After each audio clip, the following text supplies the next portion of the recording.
जैसे कि पिछली वीडियो में हमने आपको डेमोन्स्ट्रेट किया था कि किस तरीके से हम कस्टमर की इनवॉइसेस को जनरेट करते हैं और उसके अगेंस्ट हम पेमेंट्स को रिसीव करते हैं। इस वीडियो में हम आपको डेमोन्स्ट्रेट करेंगे कि आपने अगर किसी किस्म का कोई वाउचर सर्च करना हो तो उस वाउचर को सर्च करने के लिए आप कौन सा फ़ीचर इस्तेमाल करेंगे। इसमें थोड़ा सा क्लैरिफाई ये करते हैं कि जितने भी अकाउंटिंग के वाउचर्स हैं, यानी कि हम बात कर रहे हैं payment voucher, receipt voucher, customer bill, services bill और जनरल वाउचर, ये 4 और 5 स्पेसिफिक वाउचर्स को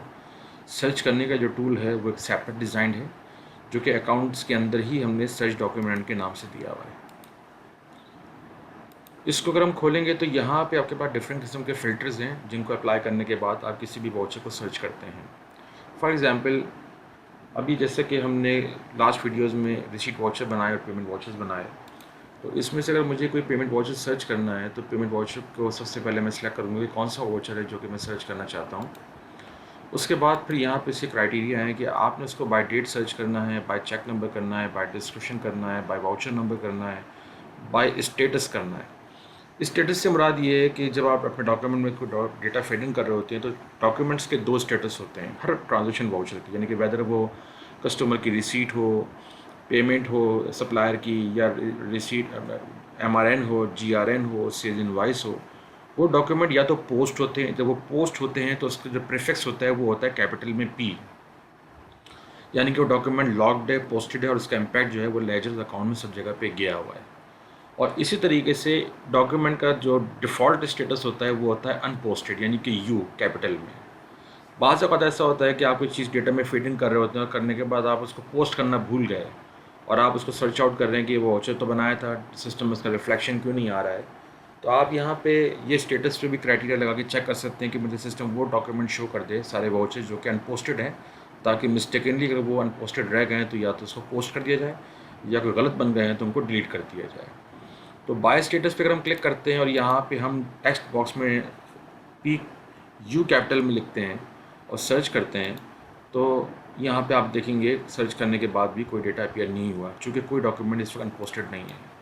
इसी तरह अगर इसको हम P कैपिटल में करके सर्च करेंगे तो ऑटोमेटिक आप देखेंगे कि पेमेंट वाउचर में ये वाउचर हमने बनाया था और ये वाउचर फ़िल्टर होके आ गया, जिसमें हमने सिस्टम आपको दिखा रहा है कि कौन सा अकाउंट डेबिट हुआ हुआ है, कौन सा अकाउंट क्रेडिट हुआ हुआ है। और अगर आप यहीं से इस डॉक्यूमेंट को एडिट करना चाहते हैं या चेंज करना चाहते हैं, कोई मॉडिफिकेशन करना चाहते हैं, तो आप सिंपली उस लिंक के ऊपर क्लिक कर दें या राइट क्लिक करके न्यू टैब में इसको खोल लें, तो वो वाउचर आपके सामने अपीयर हो जाएगा।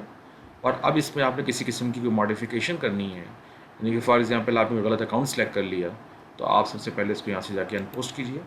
जैसे ही आपने अनपोस्ट किया, डॉक्यूमेंट अनलॉक हो गया। अगर आप समझते हैं कि ये कैश में पेमेंट नहीं आई थी बल्कि बैंक के थ्रू पेमेंट आई थी, तो आप यहाँ से इसको एडिट करके यहाँ से अकाउंट चेंज करके,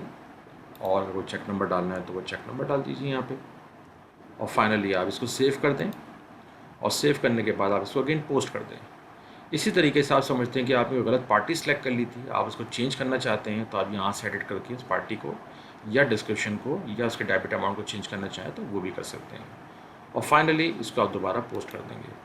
ये बिहेवियर हर डॉक्यूमेंट के लिए जो कि हमने आपको अकाउंटिंग के दिखाई, यानी कि payment voucher, receipt voucher, customer bill, services bill और जनरल वाउचर, सबके लिए सेम प्रैक्टिसिंग होगी। यानी कि पहले यहाँ से इसको आप सर्च करेंगे, जैसे हमने अभी आपके सामने बनाया था पेमेंट वाउचर। इसी तरीके से अगर मैं रिसीट वाउचर को सर्च करना चाहूँ और मैं इस पर सर्च पे क्लिक करूँगा, तो आप देखेंगे ये न्यू कस्टमर और उसका बिल भी मेरे सामने फ़िल्टर होकर आ गया। इसको नया टैब में खोलना चाहूँ तो वो भी खोल सकता हूँ,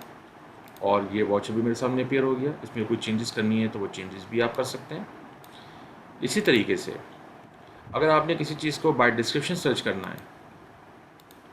तो आप यहाँ पे जो डिस्क्रिप्शन आपने नरेशन में लिख रखी हो वो आप यहाँ पे टाइप कर दें, तो ऑटोमेटिक जितना पार्ट भी आप इसमें लिखेंगे, सिस्टम उसकी बेसिस पे भी ऑटोमेटिक, चूँकि PAYM इसकी नरेशन में एग्जिस्ट करता है इन वॉचेस में, तो उसने उसको फ़िल्टर डाउन कर लिया। तो इस फीचर की मदद से आप हर किस्म के डॉक्यूमेंट को सर्च कर सकते हैं। अब आते हैं कुछ इंडिविजुअल डॉक्यूमेंट्स के ऊपर, यानी कि हम बात कर रहे हैं कस्टमर इनवाइस की या गुड रिसीव नोट की, या इस तरह के डॉक्यूमेंट जो कि इन्वेंट्री या सेल साइट पे होते हैं। इन डॉक्यूमेंट्स को सर्च करने के लिए आपको इंडिविजुअली उन डॉक्यूमेंट्स के फॉर्म के ऊपर ही जाना पड़ेगा। यानी कि अगर मुझे कोई परचेजेस है जो मैंने रिकॉर्ड किया, उसको मैंने सर्च करना है डॉक्यूमेंट को, या मैंने कोई स्टॉक रिसीव नोट बनाया है, तो मैं स्टॉक रिसीव नोट के ऊपर क्लिक करूँगा। और क्लिक करने के बाद यहीं पे इसका फ़िल्टर फीचर आ रहा है कि आपने इसको बाय डॉक ID करना है, बाय डेट करना है, बाय डिपार्टमेंट, बाय सप्लाई या बाय स्टेटस। अगेन हम इसको बाय स्टेटस लेते हैं, हम कहते हैं कि हमें वो तमाम MRNs या कोई रिसीव नोट दिखा दे जिनका स्टेटस पोस्टेड है, और इसको हम सर्च करते हैं तो नीचे आप देखेंगे ऑटोमेटिक वो न्यू सप्लाई का जो हमने वाउचर बनाया था वो ऑटोमेटिक यहाँ पे अपीयर हो गया। आपने इसको अगर ओपन करना है आप इसको यहाँ से ओपन कर लीजिए, और इसमें फिर कोई मॉडिफिकेशन करनी है अनपोस्ट करें, जो एडिशन सप्लाई चेंज करना है, डिस्क्रिप्शन चेंज करनी है, आइटम चेंज करना है, quantity, rate, whatever you want to do, आप इसके अंदर उसको कर सकते हैं। और यही बिहेवियर आपको कस्टमर इनवाइस के ऊपर भी मिलेगा, और कस्टमर इनवाइस में भी यहाँ पे फ़िल्टर दिया हुआ है। आपने कोई इनवाइस को सर्च करना है तो आप by invoice number, by date, by department, by customer name और बाय स्टेटस, इन 4-5 फ़िल्टर्स की मदद से आप आसानी से हर तरह के डॉक्यूमेंट को अपने सिस्टम में सर्च कर सकते हैं।